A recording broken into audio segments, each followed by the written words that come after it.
I've been putting off this review for a while. I've had this review written for like 2.5 weeks because this movie frustrated me so much. And the more I think about this movie, the more annoyed I get with it. This movie has all the makings of an all time great sports movie, but it just completely wastes that potential. On the bright side, if you're a dad, you're gonna love this movie. If you know a dad or you have a dad, you should tell them about this movie because this is the dad movie of the year. Alright, let's get this over with. The Boys in the Boat is directed by George Clooney, and it's a 1930s set story following the University of Washington's rowing team. First, I want to highlight some of the good in this movie. The main storyline of this movie is very engaging. I really enjoyed following this rowing team from their tryouts to their first competition all the way up to the Olympics. I thought it gives the movie a lot of charm, and the score, the dialogue, the editing, the shot composition are all on point. So, at a surface level, if you don't think too hard, this movie's pretty solid. It's when you look deeper that this movie really got frustrating and started to fall apart for me. Some of these side plots are so underdeveloped. For example, this movie is set during the Great Depression, and at the beginning of the movie, we see that our main character is homeless. We're shown that he can't pay his tuition, and he only joins crew because he's told that a job comes along with it. And then he makes the team, but we're never told what this job is. We never see him get a paycheck. We never see him pay off his tuition.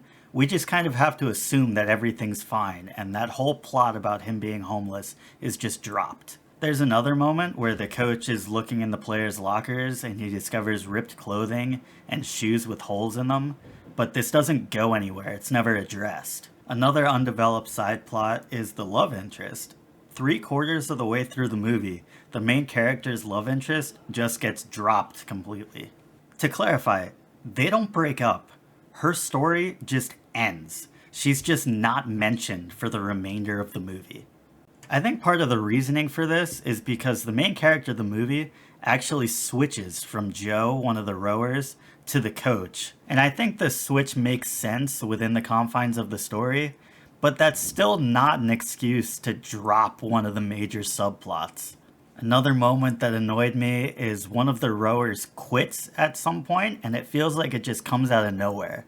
The movie tries to give reasoning for it and give him this whole redemption arc, but I didn't buy it at all. There's also this dynamic where we're following the JV team, and they have this rivalry with the varsity team, as their skill levels are close and the JV team eventually supersedes the varsity team and starts competing in their place.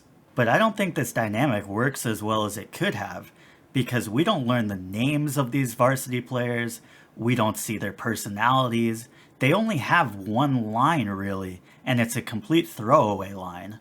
It just feels like a missed opportunity to explore this rivalry a little bit deeper. But by far, the biggest sin of this movie for me was the frame story. This movie has such a dumb and cheesy frame story that exists for virtually no reason. The ending of this movie genuinely made me mad because there was such an obviously better way to end the movie. And there's a moment in the movie that seemed to foreshadow how the movie would end, but instead we got this dumbass frame story. All of these failed side plots are especially frustrating because I really liked a lot of the side characters. One of the standouts for me was Luke Slattery. He plays the coxswain. If you're not familiar with crew, which I was not, the coxswain's job is basically to steer and set the pace. And so he had to be this really loud, energetic, motivational guy, and I thought he was very likable in that role. I also want to give a shout out to Jack Mulhern. He plays one of the rowers, and he's super skilled, but he's super shy. And I really liked the interaction that these two characters had, because it gave the movie a lot of heart and led to a lot of good moments. Honestly, it's the only subplot of the movie that I actually liked. I also thought our two leads, Joel Edgerton and Callum Turner, did a really good job. I really don't have any issue with their performances at all. This movie's far from a complete dumpster fire, and if you like these kind of movies, you'll probably like this one a lot. But if you're not a big fan of sports movies, I don't think you need to see this movie. And personally, when I think of this movie, I just think of wasted potential, and I'm probably not going to remember this movie in a few years. In the hands of a better filmmaker, this could have been one of this year's great movies, but instead it's just forgettable and unremarkable. If you've seen The Boys in the Boat, I'd love to hear your thoughts down below, and thank you for watching.